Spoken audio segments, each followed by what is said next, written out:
Welcome to The Simple Actor.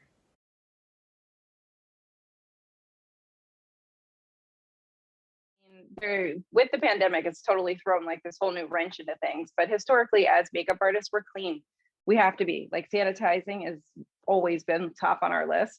And if you're going to anybody who really is professional and who really is in the industry, they're going to be sanitized. So you don't have to, in theory, you don't have to worry about the cleanliness of things. It is good to kind of take a peek and see, and if their kit looks a little messy, then just make a mental note of that. But as far as how you should come, like, definitely come with nothing on your face. You can come moisturized for sure. Like, it's night moisture, especially out here in LA, super important. So yeah, come moisturized, but that's it. You don't have to have anything else on your face. You don't, with me specifically, you don't have to bring any of your product. I actually encourage you not to bring your product because I know how my product is going to look when it's photographed. I know nothing about what you're bringing. You know, if you've hired somebody, you're coming to somebody, you should have trust in them.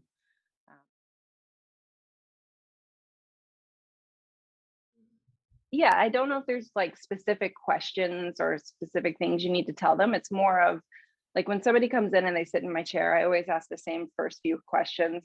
I always ask, do you have anything on your face, just to kind of understand what we're working with. Are you allergic to anything? And then the second thing I ask is, when you're going into an audition, how do you normally do your makeup? And that question alone will give me so much information. And if you go to an artist and they don't ask that, maybe just let them know.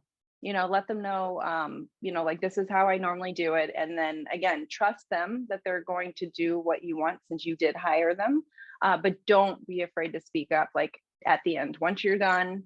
When we're about 90%, I always start having the conversation of like, so is there anything that doesn't really feel like you? Is there anything that you usually do more and you do less? Like, let's have those conversations.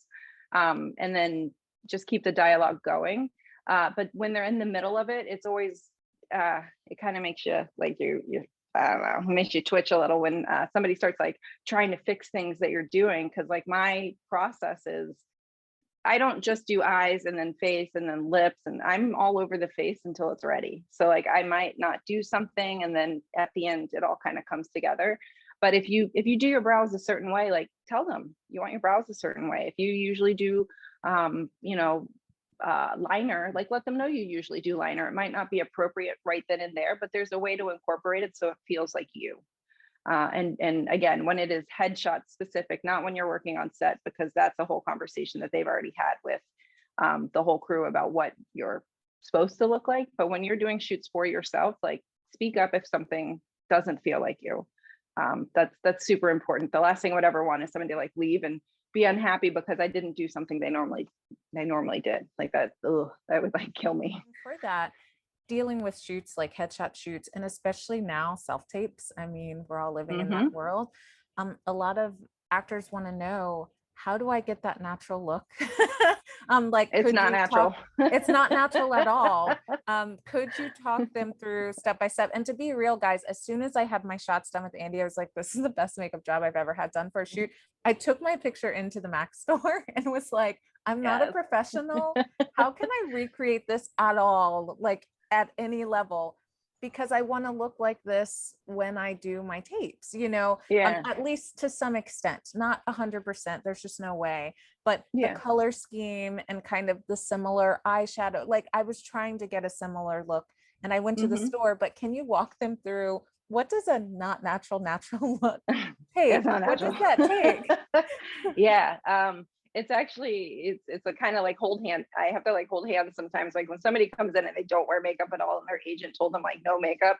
When an agent says no makeup, they do not mean no makeup. They just mean don't look like you're wearing makeup. So a natural look is a lot of makeup. It includes, specifically when you're doing self tapes and photography and that kind of stuff where there's lighting, you do want more of a full coverage foundation or concealer. It's important because what the lights do and what the camera picks up is not always very friendly. It's really important to powder. I think contouring is super important because when those lights do hit you, it kind of tends to blow things out. And when it blows things out, you're kind of losing the shape of your face. And I don't mean contour to change your face shape. I just mean to kind of just put the shadows where they're going to be. And contour should be done with cream, not powder. If you're using a bronzer to powder or to contour, let's just stop that now.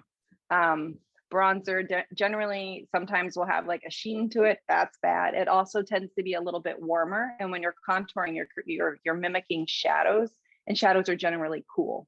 So you don't want like a warm bronzer to contour. I think that just a cream foundation is the best for contouring.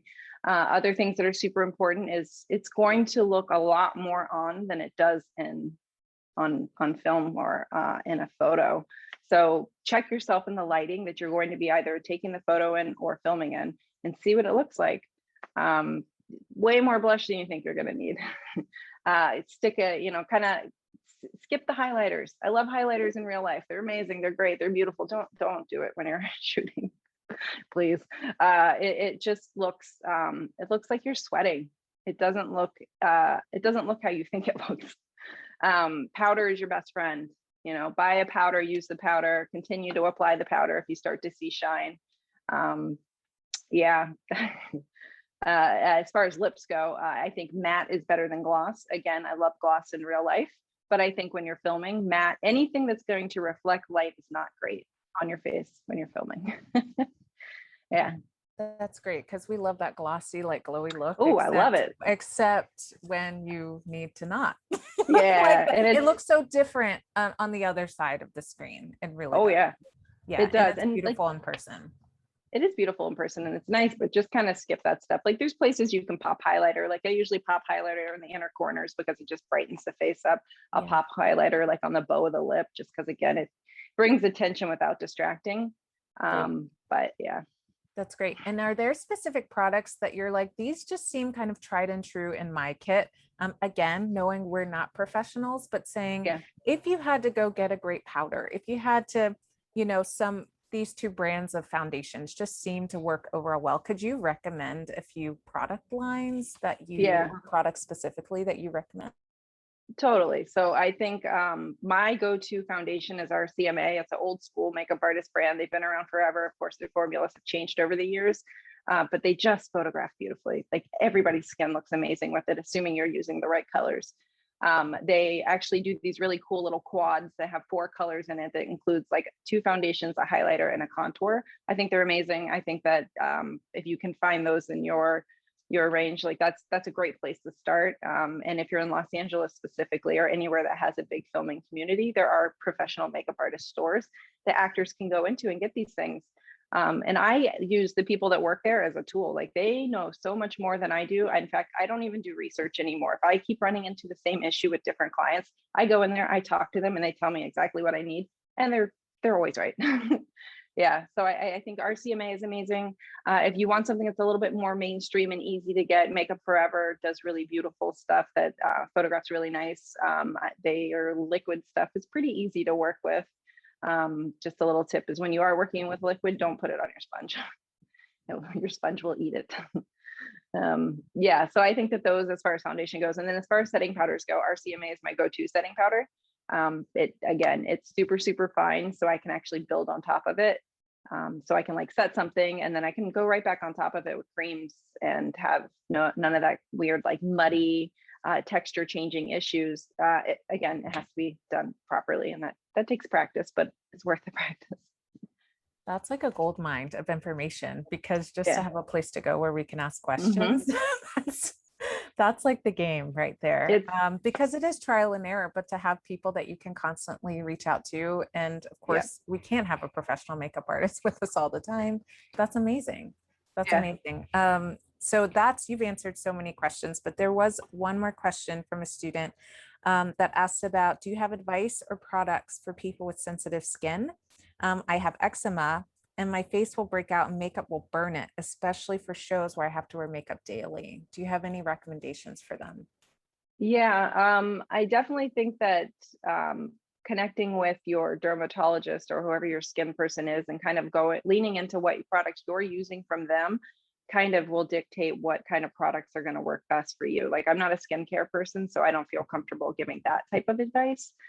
Most of the stuff that I use is, I've never had anybody have a reaction to any of the makeup I use, but I do know that it is kind of suffocating. So I would highly recommend like getting in and talking to your skincare professional about what works best with the products and the plan you're on with them. I know that doesn't really answer that specific question. As far as like with eczema, like there's a couple products that I love to prep the skin to put makeup on. Like there's one that's called Cure Aqua Gel, and it's an exfoliator, but it's super, super light. It doesn't, you don't feel it, but it just removes like that top layer of skin and pulls that dry skin off. And after you do that, you put the moisturizer on. I find that foundation really just goes on beautifully, specifically with people with super dry or eczema skin. I really love like Skin Food is really nice. It's a really thick cream, and I'm talking about skincare because, and again, I think you should talk to your professional, but I think that dealing with skin issues really comes from the skincare, not so much the makeup products, because it doesn't matter what product you're putting on if the skin's not the way it needs to be. There's always going to be challenges.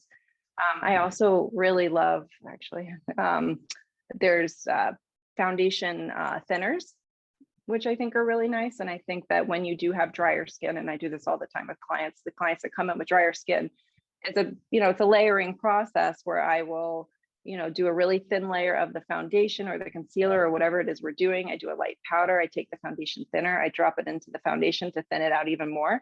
And then I start to tap it onto the skin as opposed to like wiping it. Like wiping stuff on the skin is just going to go right into those dry spots. Whereas if you tap and kind of spackle it, it just looks more natural. But as far as like, I mean, the products I work with are, they're heavy professional grade products. Yeah. And that's why we wanted to have you come after the esthetician, because we felt like it is about the base of what you have. And she gave them such amazing information, but then the layering process, as you said, just really making sure it's healthy and clean before the makeup. So the last most major question that people had wanted to tell you about, or wanted to ask you about, was actually, how do you get into the union? There are a lot of actors who say, I really have this love for makeup. I know it's really tough, but I think this may be more my thing. And they really want to get into the union and know what that process is even like.